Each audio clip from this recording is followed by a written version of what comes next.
Yus, selamat malam semuanya. Kembali lagi di konten bedah IPO ya. Kali ini kita bedah IPO terakhir kemarin Forest, hari ini DKHH ya. Ini satu-satunya IPO yang baru listing untuk awal bulan Mei ini. Langsung saja kita cek untuk lebih lanjut. DKHH dia emiten masuk kategori syariah, kemudian sektor kesehatan, rumah sakit swasta, ada di Sukabumi, Jawa Barat, dan underwriternya MNC dia melepas 20,78%. Dan cukup menariknya di sini dia ada warannya, harga penembusannya 155, harga IP 132. Minimal sih dia harusnya naik ya secara hitungan kampanye. Dan untuk pemesanan terakhir besok jam 12. Distribusi tanggal 7, penjatahan tanggal 6 besok. Dan dia 2 banding 1 warannya ya. Jumlah lotnya sih sekitar 5,3 juta ya. Itu jumlah lotnya. Kita lihat prospektusnya MNC. Oke, ini potensi untuk perolehan dananya ya. Untuk DKHH ini itu sekitar 69 miliar ya, atau sekitar 70 M. Kemudian untuk waranya ada 2,6 juta lot. Harusnya sih hari pertama dijaga induknya ya. Biasanya kalau yang ada waran kayak gini, kemudian waranya dulu dihabiskan, dimainin biasanya itu. Semoga aja saja dia lock arah IEP-nya ya. Lihat aja IEP pagi. Untuk papanya dia masuk ke papan pengembangan ya. Kita perhatikan di sini. Kemudian kita lihat harga nominalnya 50 perak ya. So far oke lah ya dengan perusahaan seperti ini.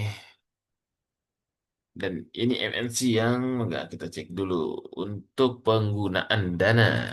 Gunain apa nih? Kita cek dulu dia.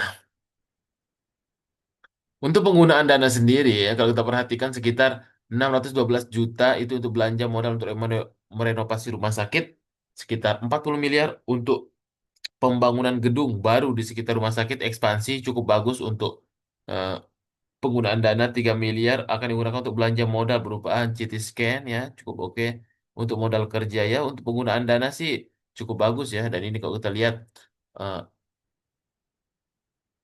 struktur pemegang sahamnya ya, ada PT Siliwangi Jajakusuma Hospital ya, ini sekitar 79%, masyarakat 20% ya, ada Iqbal Rahim Willis. Nah ini nih, kalau kita perhatikan kan dia masyarakat sekitar 20% so far. Terus nama PT pengendalinya ya, oke lah ya. Terus nama PT pengendalinya. Kemudian kalau kita lihat data keuangannya terakhir. Data keuangan terakhir di sini terlihat asetnya 200 miliar ya. Cukup oke kalau kita perhatikan dari 2003-2024 terakhirnya. Kemudian liabilitas 140 M. Sedangkan laba ruginya dia sekitar 39 M. Cukup oke tumbuh ya labanya. Dari 2023 2024, dari 2022 2023 cukup oke lah ya. Masih laba lah ya. Perusahaannya nggak buruk-buruk amat ya. Soalnya ini sektor kesehatan cukup oke lah, masih laba. Untuk laporan keuangan sih so far tidak ada yang ini ya, biasa saja ya. Untuk laporan keuangan masih oke. Kalau kita lihat untuk pembatasannya ya, kita cek. Pembatasan harusnya sih di lock up ya. Kita lihat, kita lihat pembatasan.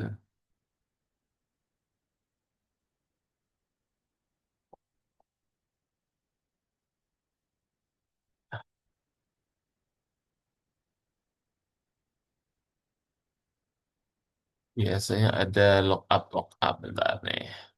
Saya di awal-awal ya. Oh, ini dia nih. Di OJK, nah ini sampai dengan 8 bulan. Nah, dan ini biasanya dia di lock up ya. Nah ini nih. Maka pihak tersebut dilarang. Ini so far sih di lock up ya. Ini di lock up si PT-nya yang pemegang pengendalinya ya. Nah ini surat pernyataan PT 6 bulan. Dia jadi nggak bisa ngedam langsung ke market ya. So far oke lah ya. Itu dia. Kita lihat strukturnya dulu.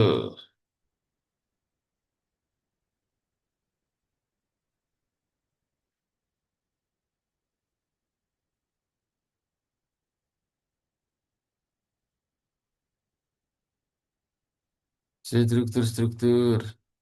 Saya kita lihat direktur ya. Direkturnya siapa saja di sini. Nah, orang-orangnya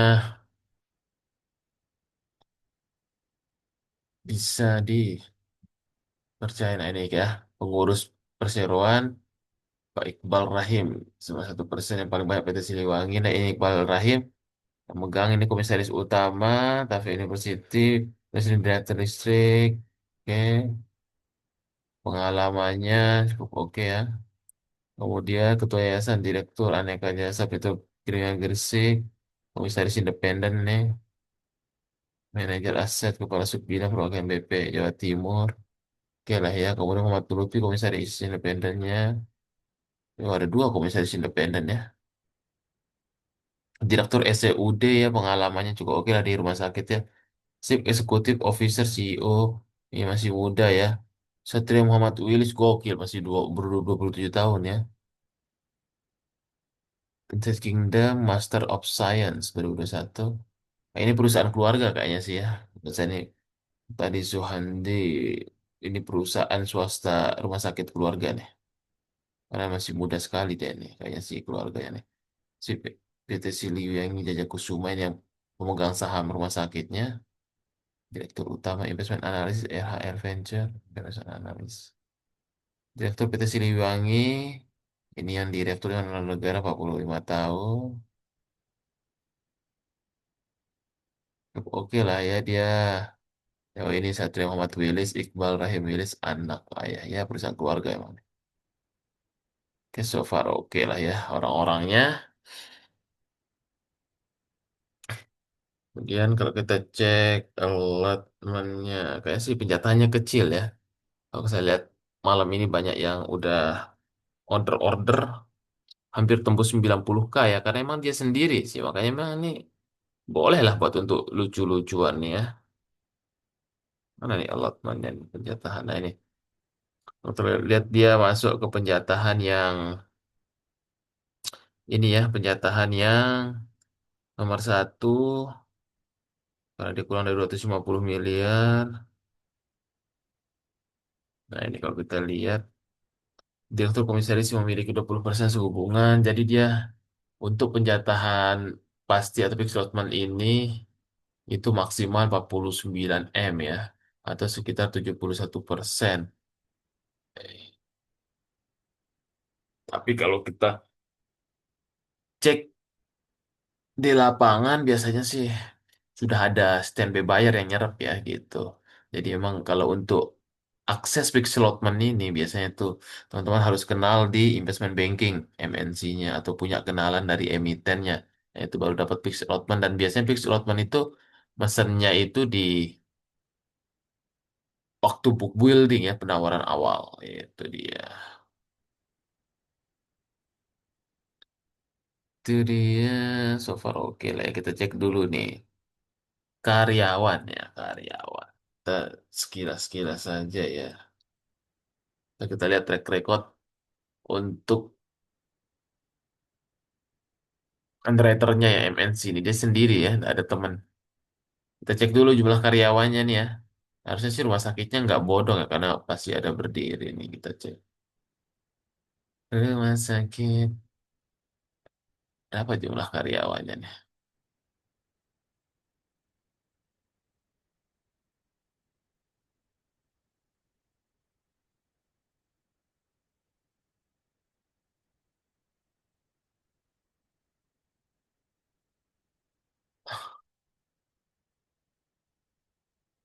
Nah ini ya jumlah karyawannya.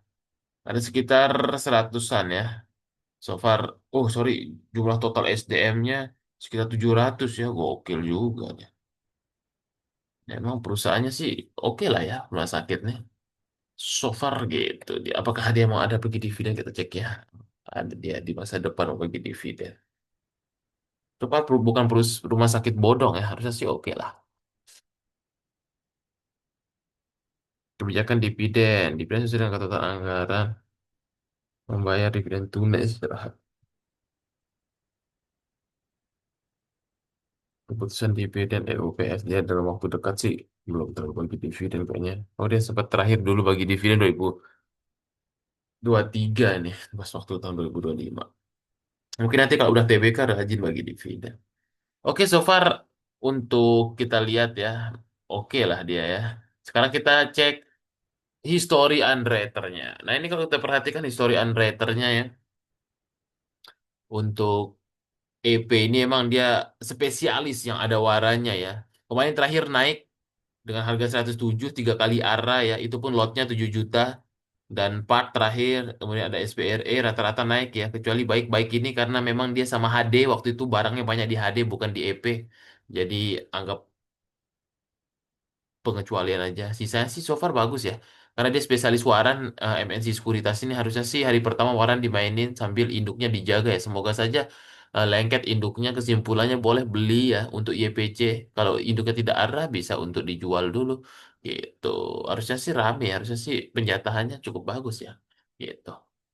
Nah, teman-teman kalau yang pengen belajar lebih lanjut ya, nanti tonton bisa di XO, nanti bisa di sini kita banyak diskusi di grup eksklusif. Ini sih seperti komunitas ya.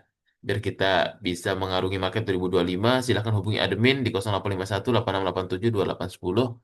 Dan buat teman-teman yang ingin belajar dunia kripto, nah ini dari kemarin ya, banyak yang bertanya, Pak, saya pingin banget nih diajarin dunia kripto gitu ya, daripada nanti nggak dibodoh-bodohin sama Timothy Ronald ya. Ini teman-teman bisa untuk nanti bulan Mei ini tanggal 17 ya. Itu masih ada sisa 4 orang lagi sih ya. Buat teman-teman yang mau investasi ilmu, ini sih murah aja ya. Dunia kripto dibanding tonton belajar sama influencer-influencer yang ternama ya gitu. Nanti tonton belajar dari pemula biar teman-teman punya conviction bagaimana untuk mendalami investasi juga di dunia kripto karena kripto ini masa depan ya. AI kripto itu dalam 5 sampai 10 tahun lagi itu sangat luar biasa pertumbuhannya gitu. Jadi tonton di sini akan belajar bagaimana sektoral dalam kripto, kemudian bagaimana baca fundamental biar teman-teman yakin ya dalam investasi alternatif ya dibanding selain dengan saham, gold gitu. Nah, ini sih emas digital ya gitu. Nah, ini tonton bisa buat belajar. Kalau bisa cuan dari berbagai instrumen, kenapa tidak? Karena kripto ini jujur dia lebih cepat perputaran duitnya. Tonton pakai dana kecil untuk melipat gandakan cepat juga asal ada ilmunya. Karena bisa dua posisi juga, ada yang namanya future market ya dan leverage-nya gila-gilaan di kripto. Nah, teman-teman harus paham ilmunya biar juga tidak mudah tergiur sama koin-koin nggak jelas ya. Mungkin ada nanti yang nawarin teman-teman. Nah, itu bisa dengan mudah teman-teman tidak ikutan asal-asalan untuk membeli koin aneh-aneh gitu. Nanti tonton belajar semua di sini tentang crypto market dari basic sampai advance dan ada grup alumni juga. Sehingga teman-teman hubungi di 0851 8687 2810 buat teman-teman yang ingin mendalami dunia kripto. Semoga bisa cuan dari saham, kripto, gold, dan sebagainya. Apapun investasinya tetap harus ada bekal ilmu dulu. Thank you semuanya. Sampai ketemu di lain waktu.